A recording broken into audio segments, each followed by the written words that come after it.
craftsmen, welcome back to another wood turning video. Now, sorry about the echo in the shop. I found out, as many of you have seen in the previous video, I need to work on my audio quality. The microphone I'm using is currently attached to the camera I am using, which is a tiny $50 GoPro, off-brand GoPro. Now, it's the best I can afford at this time. I do plan farther into the future getting better audio and video equipment for even higher quality videos. Sorry about the mess behind me. I just made the project we're going to be doing today. Now, let's say I didn't make it. Today, we're going to be making a miniature bonsai pot. Bonsais are a Japanese style of plants, of taking a tree and placing it in a pot and spending many years shaping it, pruning back the roots, and making it look like an art piece of, most of the time, an adult version, a full-grown adult version of a tree. I had a brain fart there, sorry, I couldn't exactly think of what it is at the time. I have several bonsais. The smallest one is going to be the one that we're going to make inside this video, and that one is a super miniature bonsai pot, and it's going to be roughly 2 inches tall. That is a astronomically small bonsai. And my largest bonsai, I don't know if I could pull up a video or anything, but it is roughly, I think, about 3 to 4 foot tall. I've just gotten it. I spent the past several years letting it grow in the actual ground to thicken up the trunk. And then actually a couple days ago, I put it in an actual pot, and then I pruned back everything to start the process of making a miniature version of the tree. I'm really excited to see how, in the long term, how this bonsai will turn out. It may be a complete failure, but it also could be a complete success. And the simple fact of that is, miniature bonsais are hard to grow, keep alive in general. They take a lot of care, but super miniature bonsais are extremely difficult to take care of. Now, the plant we're going to be using is a very slow growing kind of jade. It's a dwarf jade that, when fully grown, they only grow to about 2 to 3 meters. And they're a succulent, but also a tree. They have soft, fleshy-like leaves that are about, the one I'm using, at full grown, the leaves are probably about 3/4 of an inch to an inch large. And I think they're very gorgeous. I love jades. I just bought one, and it was around the same time that I thought about making this video, which was a really good coincidence. Now, you were probably tired of my rambling, so without further ado, let's get into the video.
Now, I have the pot finished.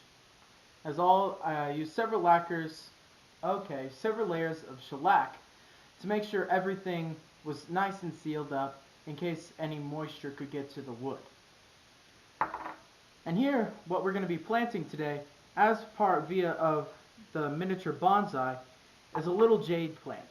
It's a dwarf jade. These come from Africa. Now, these are what you might say the giant trees, but the dwarf one only grows to 2 to 3 meters tall. As for the soil, I have a nice cactus mix. You don't have to use a cactus mix. I use it simply because it drains well, and that really helps for bonsais and jades in particular. So what we're going to do is we're simply just going to fill up the little pot full of a little bit of soil, pack it down a little bit so it has a little bit of firmness to it for whenever the plant wants to finally grow roots. Now, it's not going to grow roots immediately.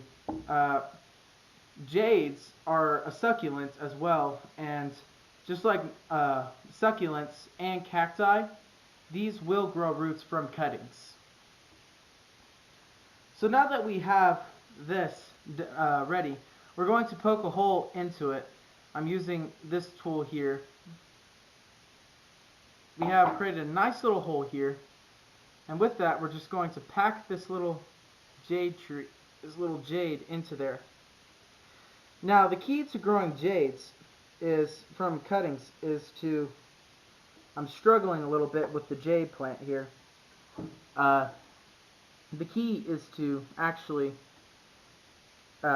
make sure that 1 or 2 nodes where the leaves grow are covered. And this is where the first roots are going to grow from. And now that we have that covered, we have a cute little jade bonsai. And there you have it. See, it's not even that hard to make a bonsai pot. You don't even have to make one. I just made one for the experience of this video of how to the cross dynamics of how different trades can work together. It's really quite beautiful. So here's the bonsai we have really made. It is still quite loose. It has not actually formed any roots yet. I'm filming this immediately after I did my starter, and before that I had just made it. So within 5 minutes of each other, this is the end result that I have. Now, I really love how this little bonsai pot and the bonsai turned out. The bonsai pot I made out of walnuts, of a black walnut, if I'm correct. I have a bunch of different kinds of walnut laying around that my uncle gave me. And the jade here, you can see they have tiny leaves and they have little buds on them already, but these will not grow to maturity for a while. I don't know exactly yet because I'm just learning the ins and outs of this new bonsai, the full-size bonsai, the miniature one. You can see it's kind of jingling around here. It's going to take a little bit for it to form roots and for it to anchor itself into the soil. But I really can't wait. Well, you may be wondering why I've not made a video within the past 5 months. Well, simply because of that, I've been kind of procrastinating, if I'll be honest. But with that, I've had school, as I said in the last video as well, and the one before that, and the one before that, that I have school. Well, now I am finally out of school for the summer. I hope to make a lot more videos, but I do also have a job outside of making YouTube videos. And another thing is, they're kind of difficult for me to make. Now, the editing process for making a video is not difficult, but it's just the uploading, the loading of processing everything and placing the final product onto my computer. That will take, it took a 7-minute video, I think about an hour and a half, for it to finally upload to my computer as the final product. And then because of my terrible internet, it took me probably another hour and a half for me to finally place it onto my YouTube channel. So with that, I hope to kind of fix things, but if not, you'll still kind of see me around sporadically. Well, thank you for watching this video. I hope it has been very entertaining for all of you. I want you to remember that woodworking, gardening, or any other trade you want to try, go ahead and try it. It is just, find those who will support you. Find those people who will love you for what you do. Go ahead and find that thing you love. It doesn't have to be a hard manual, hands-on. It could be writing a book. It could be hiking, for all that matters. I'm kind of going off of just off the top of my head, but just remember to do what you love. This is the Wooden Craftsman signing off.